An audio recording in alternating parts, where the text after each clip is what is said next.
বিসমিল্লাহির রহমানির রহিম। আসসালামু আলাইকুম ওয়া রাহমাতুল্লাহ। সুপ্রিয় পিসফুল ইসলাম চ্যানেলের সম্মানিত দর্শকবৃন্দ, আশা করছি আল্লাহ সুবহানাহু ওয়া তাআলার অশেষ মেহেরবানিতে আপনারা সবাই ভালো আছেন এবং আমরাও আল্লাহ সুবহানাহু ওয়া তাআলার অশেষ মেহেরবানিতে ভালো আছি। প্রিয় বন্ধুগণ, বরাবরের মতন আরও একটি নতুন ভিডিও নিয়ে আপনাদের সামনে হাজির হয়েছি। আজকের এই ভিডিওতে আমরা তুলে ধরব পানি পান করার ক্ষেত্রে কি করণীয়, কিভাবে পানি পান করতে হয়, অর্থাৎ পানি পান করার জন্য কোনটি আদর্শ তরিকা বা পদ্ধতি বা নীতি, এ সম্পর্কে এই ভিডিওটি সাজানো হয়েছে। তো চলুন কথা না বাড়িয়ে মূল ভিডিওতে চলে যাওয়া যাক। আর ভিডিওটি যদি আপনাদের ভালো লাগে অবশ্যই ভিডিও শেষে কমেন্টস করতে ভুলবেন না এবং আমাদের এই ভিডিওগুলো আপনার আশেপাশের মানুষের কাছে ছড়িয়ে দিতে ভুলবেন না। বন্ধুগণ, পানি মহান আল্লাহ তাআলার একটা নিয়ামত স্বরূপ। একমাত্র সৃষ্টিকর্তা অর্থাৎ আল্লাহ সুবহানাহু ওয়া তাআলাই এর মালিক এবং নিয়ন্ত্রক এবং সরবরাহকারক। আল্লাহ সুবহানাহু ওয়া তাআলা বলেছেন, আমি আকাশ থেকে বৃষ্টি বর্ষণ করি পরিমিতভাবে, ততপর আমি তা ভূপৃষ্ঠে সংরক্ষণ করি, আমি তা অপসারিত করতেও সক্ষম। সুবহানাল্লাহ।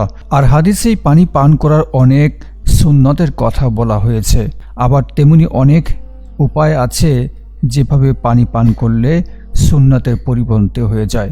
তেমনি একটি দাঁড়িয়ে পানি পান করা। আমাদের প্রিয় নবী করিম সাল্লাল্লাহু আলাইহি সাল্লাম দাঁড়িয়ে পানি পান করাকে নিষেধ করেছেন। সহিহ হাদিস সূত্রে বর্ণিত আছে তিনি দাঁড়িয়ে পান করতে নিষেধ করেছেন। এছাড়া সহিহ হাদিস সূত্রে আরও বর্ণিত আছে দাঁড়িয়ে পানকারী একজন লোককে বমি করার হুকুমও তিনি দিয়েছেন। তবে সহিহ সূত্রে এও বর্ণিত হয়েছে যে তিনি দাঁড়িয়ে পান করেছেন কোনো ক্ষেত্রে, তবে বিশেষ ক্ষেত্রে তিনি দাঁড়িয়েও পান করেছেন, এ ধরনের তথ্য পাওয়া যায়। এজন্য অনেক উলামায়ে কেরামগণ বলেছেন দাঁড়িয়ে পানি পান করার নিষিদ্ধতা রহিত হয়ে গেছে।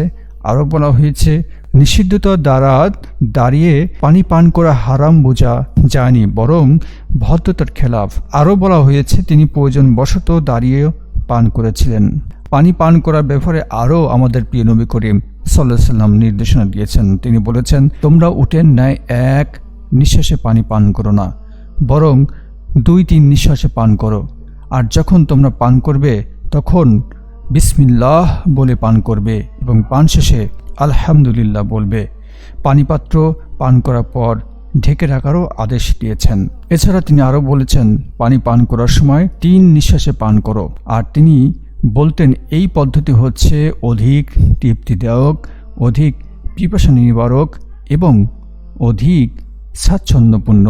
প্রিয় নবী করিম সাল্লাল্লাহু আলাইহি সাল্লাম পানি পান করার ক্ষেত্রে দাঁড়িয়ে পান করাকে যেমন নিষেধ করেছেন, পানি পান করার পর পাত্র ঢাকা বা পাত্রের মুখ বন্ধ করার সময় বিসমিল্লাহ বা আল্লাহর নাম উচ্চারণ করার আদেশ দিয়েছেন।